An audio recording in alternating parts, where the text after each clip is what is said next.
London বৈঠকের পরে আমরা জেনেছি যে জনাব তারেক রহমান প্রধান উপদেষ্টা ডক্টর ইউনূসকে বলেছেন বিএনপি ক্ষমতায় গেলে ডক্টর ইউনূসকে তারা কাজে লাগাতে চান। ডক্টর ইউনূসকে বিএনপি কিভাবে কাজে লাগাতে পারে? মানে একটা তো আছে যে বাজারে গুজব আছে যে বিএনপির সাথে ডক্টর ইউনূসের এক ধরনের সমঝোতা হয়েছে যে বিএনপি ক্ষমতায় আসলে ডক্টর ইউনূসকে প্রেসিডেন্ট করা হবে। একটা তো ব্যাপার আছে যে ডক্টর ইউনূস চেয়েছেন যে বিএনপি যেন তাকে কোনো রকম কোনো ডিস্টার্ব না করে। একটা গুজব আছে যে ডক্টর ইউনূস চেয়েছেন যে তাদের যেন পরবর্তীকালে কোনো মামলা মোকদ্দমা বা তাদের কোনো রকম কাজের জন্য বা তিনি যেগুলি কাজ করেছেন সেই ব্যাপারে যাতে কোনো প্রশ্নের সম্মুখীন না হতে হয়। আপনার কাছে কি মনে হয় আজিজ ভাই? ধন্যবাদ আপনাকে। লন্ডন বৈঠকে আপনি যতগুলি কথা বললেন, আপনাকে যদি বলি সূত্র কি আপনি বলতে পারবেন না। 1 ঘন্টা 20 মিনিট কথা হয়েছে, দ্বিপাক্ষিক কথা হয়েছে, এখানে তৃতীয় ব্যক্তি ছিল না। সুতরাং এটা আমরা অনুমান করতে পারি, হয়তো বিভিন্ন জনের কাছে বিভিন্ন ভাবে শুনতে পারি। যেমন আপনি বললেন যে ডক্টর মোহাম্মদ ইউনূসকে হয়তো ব্যবহার করা হতে পারে, এটা বলেছে আপনার আপনার বিএনপির আপনার স্পোকসম্যান, তিনি বলেছেন। তা এখন ব্যাপারটা হলো যে ডক্টর মোহাম্মদ ইউনূস বিশ্বব্যাপী অত্যন্ত খ্যাতিসম্পন্ন লোক, তাকে কিন্তু ব্যবহার করা। আজিজ ভাই একটু পরিষ্কার হয়নি, মানে বিএনপির স্পোর্টস পারসন যদি বলে থাকে যে ওই বৈঠকে এই কথা হয়েছে ডক্টর ইউনূসকে বিএনপি কাজে লাগাতে পারে, তাহলে আর আমরা কার সূত্রের জন্য অপেক্ষা করব? মানে কোন সূত্র? না, সূত্র হলো আমি যেটা বলছি যে একান্তে 2 জন ব্যক্তি রুদ্ধদ্বার বৈঠক করেছে, সেখানে তাহলে ওই বিএনপির সূত্র থেকে অর্থাৎ তারেক রহমানের সূত্র থেকেই তিনি পেয়েছেন, নাইলে বললেন আমি তাও ধরে তা ধরে।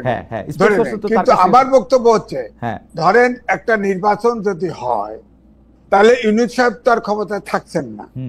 তিনি যেভাবে ইন্টারন্যাশনাল ফিগার এবং তার বক্তৃতার টাকা পয়সা দিয়ে head of state, head of government শোনে, সুতরাং তাকে তো ব্যবহার করাই যায়।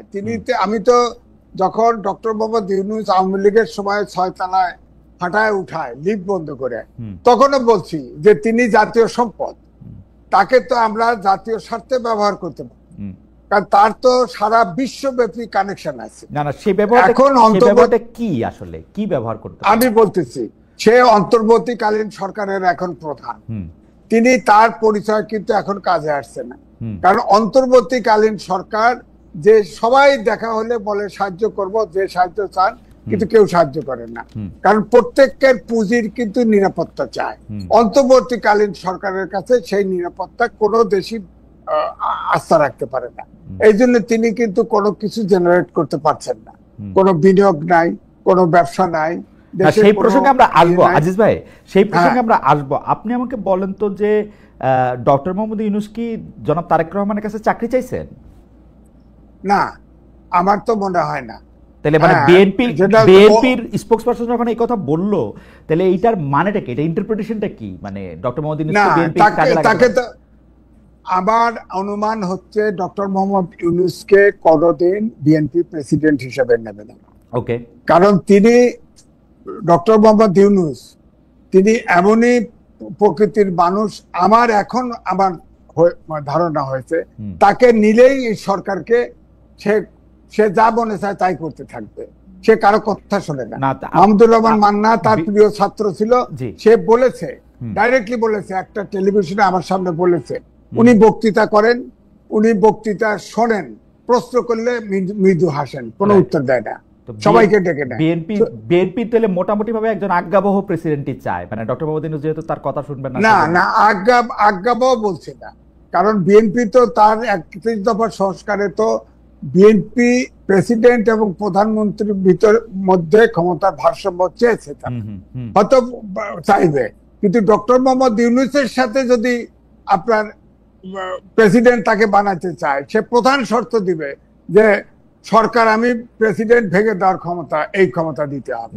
সুতরাং এটা তো তাকে অ্যালাউ করা যাবে না। তাহলে আমরা বিএনপি স্পোকসপারসনের কাছ থেকে যে শুনলাম যে ডক্টর মোহাম্মদ ইউনূসকে আমরা কাজে লাগাতে পারি, তাহলে সেটা কি কাজ? না, তিনি সারা বিশ্বে ধরেন ওয়েলফেয়ার, বাংলাদেশের ওয়েলফেয়ারের জন্য তাকে ব্যবহার করতে পারে, ধরেন ওয়ার্ল্ড ব্যাংক, বিদেশি প্রতিষ্ঠান, রাষ্ট্রনায়ক, হেড অফ স্টেট, বিভিন্ন জায়গায় আমরা উন্নয়নশীল দেশ হিসেবে যেখানে তার লবি করা দরকার, ধরেন বাংলাদেশের প্রেসিডেন্টের বিশেষ দূত থাকলো বা প্রধানমন্ত্রীর বিশেষ দূত থাকলো বা বাংলাদেশের বিশেষ দূত থাকলো, বাংলাদেশের পক্ষে তিনি সারা বিশ্বের অপিনিয়ন তৈরি করলো বা বাংলাদেশের স্বার্থে কাজ করলো, সেটা হতে পারে। তবে তারা কি বলেছে সেটা তো আমরা জানি না। দ্বিপাক্ষিক আলোচনায় আমরা অনুমান করতে পারি। আজিজ ভাই, আমি আসলে আপনার করকমলে আসছিলাম হচ্ছে এই কারণে, অনেক আগে থেকেই আর কি, গত 15 বছরে শেখ হাসিনা যখন তার এই, আমি কি বলবো, একটা স্বৈরাচারী শাসন ব্যবস্থা কায়েম করছিলেন প্রত্যেকটা জায়গায়, যখন মানে রাষ্ট্রীয় প্রতিষ্ঠানগুলির তিনি যখন ধ্বংস করতেছিলেন, আপনি কিন্তু একটা খুবই উজ্জ্বল এবং জোরালো বুলন্দ আওয়াজ আমাদের জন্য। আমি যেই কারণে জিনিসটা বুঝতে চাইতেছি সেইটা হইল যে বিএনপি আইসা যখন, বিএনপির স্পোকসপারসন যখন ডক্টর ইউনূসকে কাজে লাগাতে পারে বলে এরকম একটা বলে, এবং আমরা যখন দেখি হঠাৎ করে বিএনপি এবং ডক্টর মোহাম্মদ ইউনূসের মধ্যে একটা খুব ভালো সম্পর্ক হয়ে গেছে, সেই সম্পর্কটার জের ধইরা আবার অনেক ধরনের প্রতিক্রিয়া হচ্ছে, সেগুলো আমরা পরে আসবো, তখন এই বার্তাটা আসলে কি বার্তা ইউনূসকে কাজে লাগানো যেতে পারে? Either way doctor Mohammad Yunus Tarique Rahman সাহেবের সাথে দেখা করে বলছেন যে আমি আপনার বিশেষ দূত হইতে চাই, আপনি যখন ক্ষমতায় আসবেন আপনার আম্মাকে আমার সালাম দিবেন।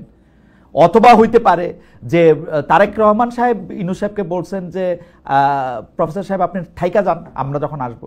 এইদার ওয়ে বিএনপির মেসেজটা তো তাই না, নাকি আসলে কি আপনি কি? না সেটা আমরা জানি না তো কি মেসেজ।